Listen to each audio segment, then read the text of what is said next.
All right, guys, I am back for another video. In this one, I'm going to show you how to build out your lookalike audiences. So what are lookalike audience? Real simple.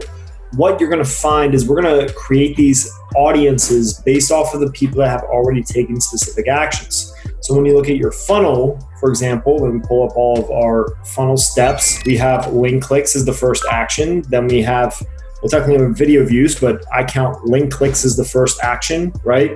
And then content views, they actually look at the page, then they add to the cart, okay? And then they start the checkout process, and then they actually make a purchase. So this is the same product that we built our custom audiences for each one of those steps for our video on how to do retargeting and custom audiences. Now what we're going to do, we're going to build a audience similar to, for example, these 1,422 people, right? 1,422 people. What are the characteristics of those people? Give us back as many people as we select that fit a similar profile, okay? And I'm going to show you how we're going to do that. And then we're going to be able to target those audiences instead of interests going forward, or as alternatives in addition to interests. So what we're going to do next, we're going to open our audiences. Just a recap. If you have it, you go back and watch our video on creating custom audiences in the last video. So we just opened this up.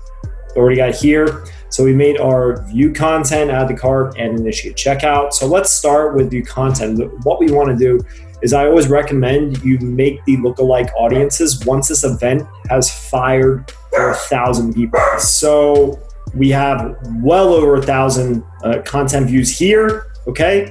Now we're gonna go into our view content. It doesn't show that we have over 1,000, but we do. We've seen in our own data, okay? Now what I'm gonna do here, I'm gonna go create lookalike.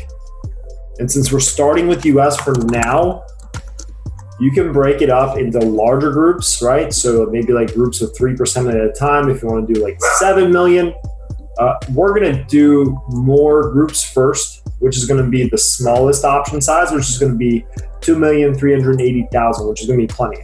So after we make those first 6, we're going to go back and we're going to create the last 4. And you really never know which ones are going to do better versus the others. In theory, it should be the closest in similarity, right? So like a 9 to 10% is going to be similar to the ideal people from that custom audience, whereas 1% or 1 to 2% is going to be more like them, right? But it's just not how it always works. It is a little bit random what actually takes off, okay? So now that we have created these, and you can also, like I mentioned, you could do larger groups, maybe every 3% or every 4%, but it changes, right? So you just have to know that if you go with a super small audience, like let's say I do Italy, and I try to do the 1% at a time, it's only 373,000. I'll blow through that if I try to scale up pretty fast, right? So like countries, once you go worldwide, countries like this, let's go Italy, you might need to do 2 audiences because they're so, like, look, that's still 1.87. I mean, you can do okay. You can't scale super aggressive, but just so you can see the difference, right? US is 300 plus million people. I don't know exactly how many, but yeah, so it makes a big difference. Okay, so now we're gonna do in our original campaign, you can do this in a new campaign or original campaign. Some guys will argue that the campaign itself is where all the optimization happens within the ad account. So you're almost starting over when you make a new campaign, but both ways can work. It's up to you how you want to organize your data. Okay, I'm going to do it within this original campaign. I'm going to duplicate one of these existing ad sets, and the reason why is because it already has my post IDs, so I don't need to recreate the ads and plug in post IDs and stuff like that. I'm going to make one to start.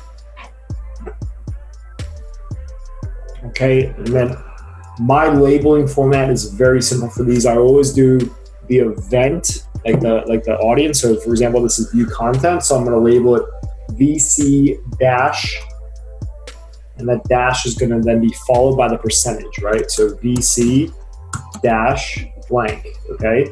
Okay, and the only thing I'm going to change here, for lookalikes, I usually just do $20. If the product has gotten this far, it's showing some promise, so I'm ready to spend a little bit of money behind it. You could always do smaller budgets, especially if it's on like a lower ticket level, right? So if you're selling like a 15 item, you might be able to get away with $5 budgets or $10 budgets. I just go for 21 to get the lookalikes, okay? You want to definitely remove your interests here. So the only targeting is going to be in the custom audience, which we'll do last, okay? So now I've got my first one set up. I'm going to duplicate this times 9 because we have a total of 10 audiences. All right, I'm going to remove this. Show you some time hacks here. And then we're going to add in this one ad set. It should go. Boom. So we have all 10 selected. View and edit. I'm going to go 1%, 1 to 2%, 2 to 3%, 3 to 4%, 5%, 6%.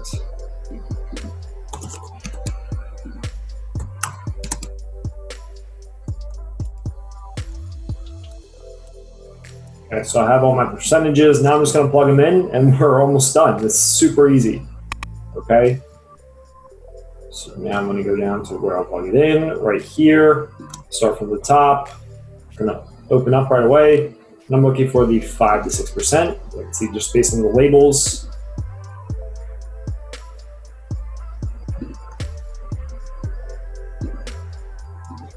And really easy, you just go through your list.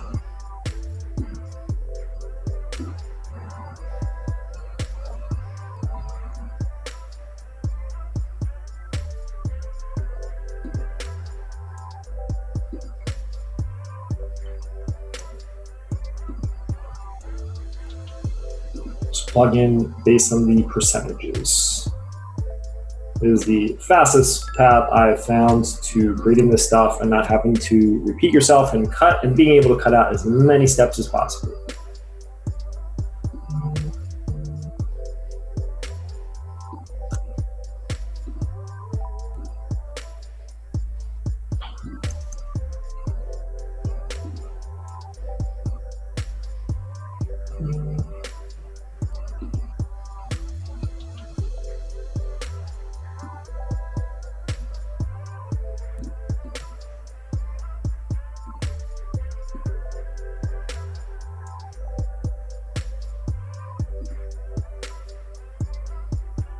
Okay, cool. So we have everything plugged in.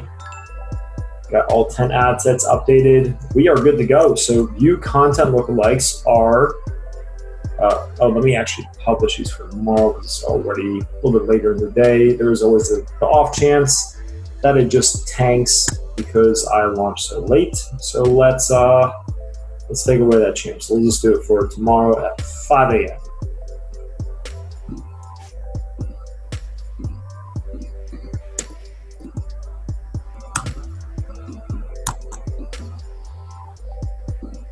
And now we're going to go ahead and publish.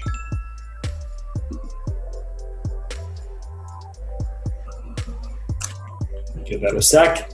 And as this is publishing, let me just point out, like we talked about this in the retargeting and custom audience creation video, what you want to think about is once you get to maybe the 500 event fire mark for add to cart and then the 250 to 500 mark for initiate checkout, that's when you want to launch your retargeting for those events, okay? And then once you get to your close to that 1,000 event fire mark for any of these events, view content, add to cart, initiate checkout, and even once you hit that purchase point, that's when you want to launch your lookalikes for these events, okay? You can also work into worldwide, but that's a whole nother strategy off of this data that you've already collected. You can also do that with interest as well, but that's for a whole nother video. Just want to show you this. It's super simple. These can do really well, just as well as any good interest, and they can also just not take off too. It's just the reality of luck. There is always a bit of randomness and luck, and it is super product dependent how things perform. So hope that helps, guys. This should be of huge value if you're not doing it already. At least add it in to part of your process for testing and scaling products. All right, have a great day.